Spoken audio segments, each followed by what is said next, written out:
Bonjour à tous et bienvenue dans ce nouvel épisode qui va être dédié à l'entraînement de la vision sportive, où l'objectif il va être de mettre en avant et de plonger dans les résultats qu'on a pu obtenir après le passage sur un cycle sur l'entraînement de la vision sportive niveau 1. Donc c'est un programme d'entraînement de la vision sportive qu'on considère comme une base commune à tous les sports de prise d'information et que 14 sportifs ont réalisé depuis le printemps 2024. Ces sportifs, ils ont réalisé cette séquence d'entraînement, et ces séquences d'entraînement où au final, il y a soit une séquence rapide quand tu n'as pas le temps, que tu mets en place avec échauffement, retour au calme et 3 exos qui sont, eux, normés, ça te prend 12 minutes et il y a la séquence au complet qui a été faite au minimum 3 fois par semaine et qui comprend un échauffement, 14 exercices et un retour au calme et qui prend 25 minutes. Cette séquence, elle a été faite par 14 sportifs. 14 sportifs qui l'ont faite en plus ou moins longtemps. Donc, l'objectif était d'arriver au minimum à 15 séances réalisées. Et on a pris les statistiques à chaque séance des différents 3 grands exercices. On a 3 grands exercices, en fait, qui ont été des étalons de progrès. Et les résultats ont été pris après chaque séance, plus, ce qui est intéressant, c'est ce qu'on a comparé, c'est les résultats avant et après sur ces compétences-là d'un point de vue visuel. Donc on va vous mettre des exemples concrets directement dans le podcast. J'ai mes notes à côté ici, je me réfère à mes notes régulièrement. Et voilà. D'abord, j'aimerais faire, avant toute chose, un petit disclaimer rapide.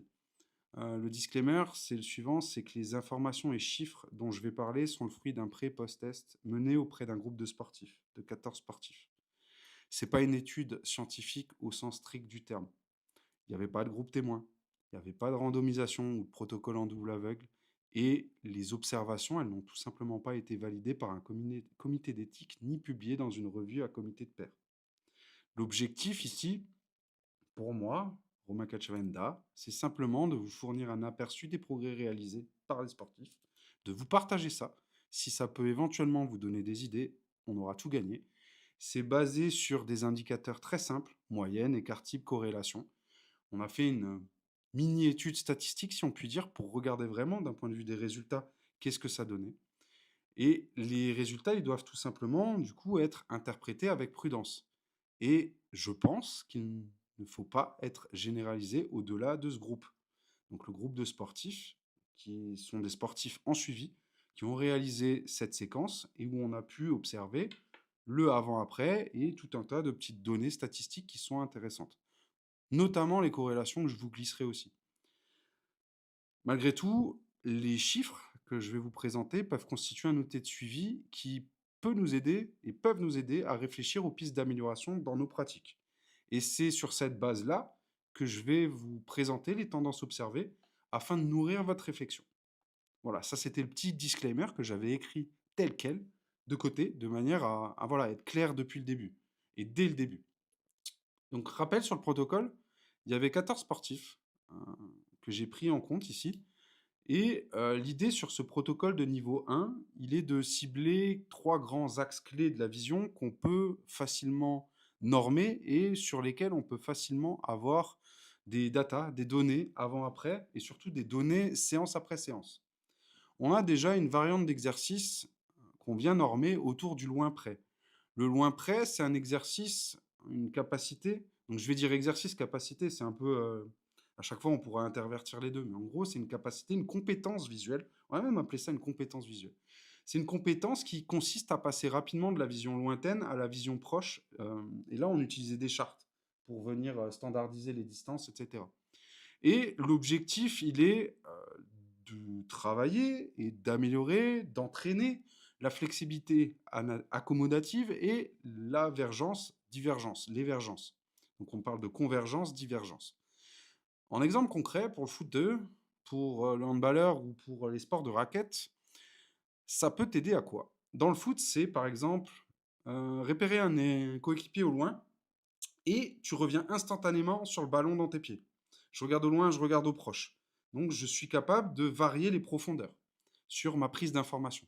Sur le hand, ça peut être surveiller le placement du gardien, puis très rapidement regarder le placement au proche de mon pivot, par exemple, ou de l'arrière, n'importe. Mais en gros, je regarde au loin, je regarde au proche. Ça peut être contre-attaque, je regarde au loin l'ailier qui est en train de partir, et je regarde au proche une passe plus proche sur mon demi-centre, qui est en train de partir au milieu de terrain, etc. Tennis, badminton, ça peut être observer la position de l'adversaire en fond de cours, puis se focaliser sur la balle, le volant, sur lesquels tu viens faire une poursuite pour réaliser ta frappe. Donc ça, c'est les exemples et les variantes autour du loin près. Ensuite, donc autour des vergences, divergences, donc cette capacité-là. Ensuite, on a les variantes d'exercice de saccade. Saccade, il y a un S devant, c'est des sauts. C'est quand tu viens sauter d'une cible à l'autre. Et on va effectuer en fait des mouvements oculaires rapides d'une cible à l'autre sans bouger la tête. Ça, c'est ce qu'on travaillait et ce qu'on essayait de mettre en place de manière à fixer, focaliser l'entraînement sur les groupes musculaires autour des yeux. Et on parle d'un niveau 1. À la fin, on parlera un peu peut-être du niveau 2, niveau 3 qu'on a mis en place. L'objectif, il est simple, c'est d'améliorer la vitesse de balayage visuel et la clarté pendant le mouvement. En foot, l'exemple, c'est... là, il y a des mouvements de tête, mais c'est Kimmich, par exemple, qui est au milieu de terrain, il scanne plusieurs joueurs autour de soi pour décider à qui faire la passe. En hand, c'est détecter vite une zone libre ou un coéquipier démarqué sur les ailes. En tennis, en badminton, ça peut être passer un coup d'œil sur l'adversaire pour voir son placement, puis revenir sur la balle, le volant, sans perdre de temps. La différence entre une saccade et une poursuite, la poursuite, tu poursuis une cible, tu ne la quittes pas des yeux. La saccade, tu viens sauter d'une cible à l'autre très rapidement, sans avoir, entre guillemets, conscience de ce qui se passe entre le premier et le second point de fixation. Donc, pour avoir un peu un visuel, c'est un gros raccourci, mais pour comprendre la différence entre la compétence de poursuite et la compétence de saccade. Ensuite, on a un dernier exo sur lequel on a bossé, c'est une variante d'exo avec balle à lettres. Une balle à lettres, c'est tout simplement une balle sur laquelle vous retrouvez des chiffres et des lettres que vous pouvez lire en réalisant une poursuite. Donc l'idée, c'est de lancer une balle qui porte une lettre, un chiffre contre un mur, par exemple, identifier cette balle, donc la poursuivre, puis la rattraper ou la jongler. Donc identifier la lettre, par exemple, qui va être celle qui va toucher la paume de la main quand vous allez récupérer la balle. L'objectif de ce type d'exercice, il est simple, c'est de travailler la coordination œil-main, la réactivité de traitement visuel, de bosser sur la poursuite, donc ta capacité à suivre un point très précis sur cette balle. Et dans les exemples, ils sont les suivants. Dans le foot, ça peut être améliorer la gestion d'un ballon en l'air tout en surveillant un défenseur.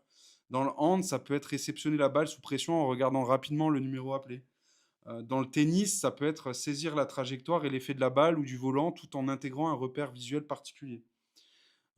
Donc l'idée, elle est simple, c'est d'être capable de faire une poursuite et de prendre des informations en même temps, que ce soit en vision focale, donc centrale, là où tu prends ton point de focus, ou en vision périphérique. Ces trois grands exercices, bien évidemment, vous l'avez compris, étant donné que sur la séquence complète, on a 14 exos, on a des exos qui viennent soutenir le progrès en compétences sur ces trois grands exercices qu'on peut normer et qu'on a normés. Et notre objectif était de regarder quel pourcentage de progression on pouvait avoir sur le loin près, sur les saccades et ou sur la balle à lettres. En soutenant avec, comme je l'ai dit, des exercices ciblés d'entraînement autour de la vision sportive et des yeux. C'est quelque chose qui est énormément mis en avant. L'idée, elle vient du baseball en fait. Où dans le baseball, il y a pas mal de programmes de ce type qui ont été mis en place de manière à avoir des progrès au bâton et des progrès sur les statistiques à la frappe. Et l'idée de mettre en place un protocole de niveau 1 de ce type vient au départ de ça. C'est quelque chose qu'on avait déjà mis en place avec le hand à Strasbourg, donc fin des années 2010. Et c'est quelque chose qu'on a remis en place ici avec des sportifs qui sont dans le foot, dans le hand, dans le tennis, dans le badminton, sur l'année 2024 et début 2025. Donc, après avoir fini le protocole, pour les différents sportifs, là j'ai choisi 14 sportifs et on a calculé la différence entre les scores finaux et les scores initiaux. Et on les a rapportés aux valeurs de départ pour avoir un pourcentage moyen de progression. Bien évidemment, avant d'avoir ces pourcentages moyens, on a vérifié, du coup on a les pourcentages moyens, on a vérifié et on a testé la significativité avec un petit test appareillé, on a examiné la dispersion et on a comparé les progrès, les corrélations.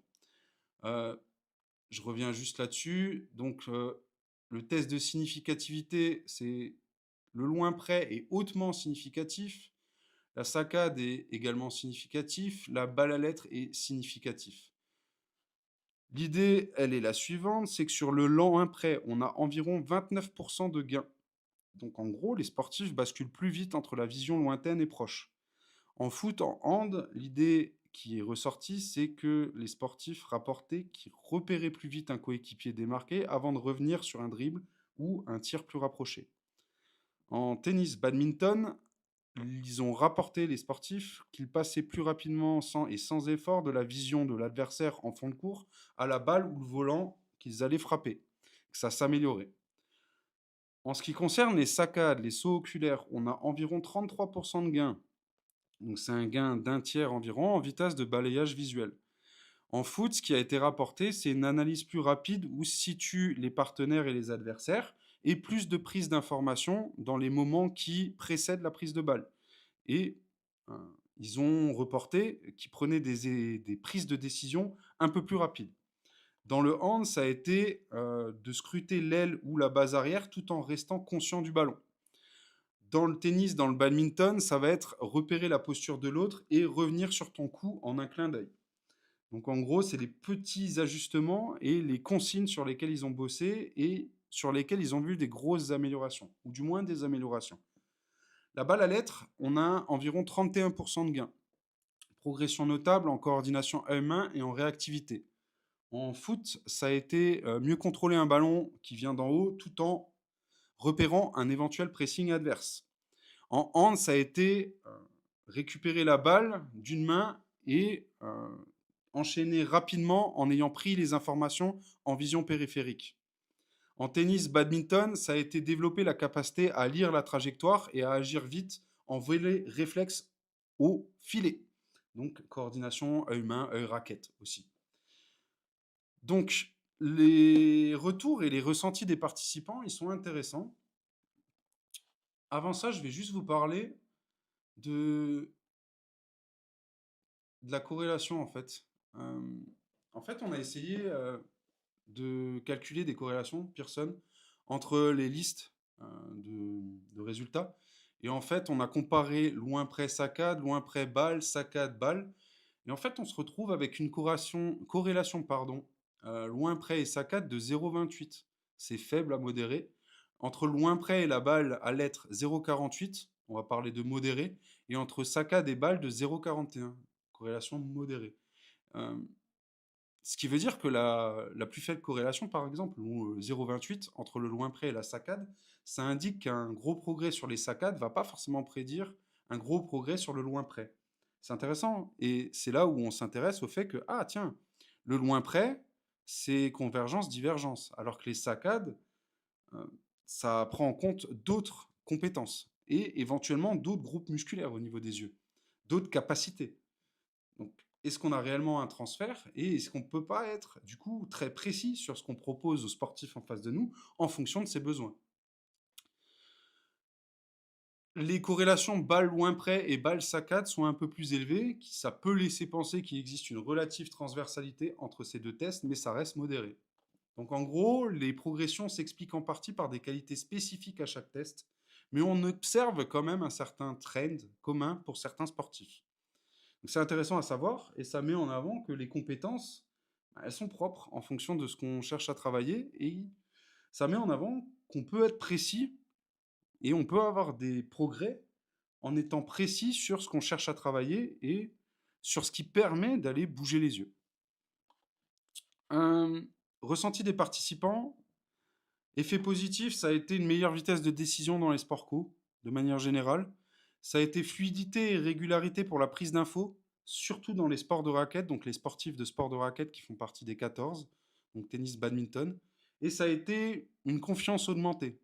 Et c'est des retours. Après chaque séance, en fait, ils avaient un retour sur la réalisation de la séance et un retour à faire sur qu'est-ce qu'ils avaient éventuellement observé dans leur discipline sportive et sur le terrain.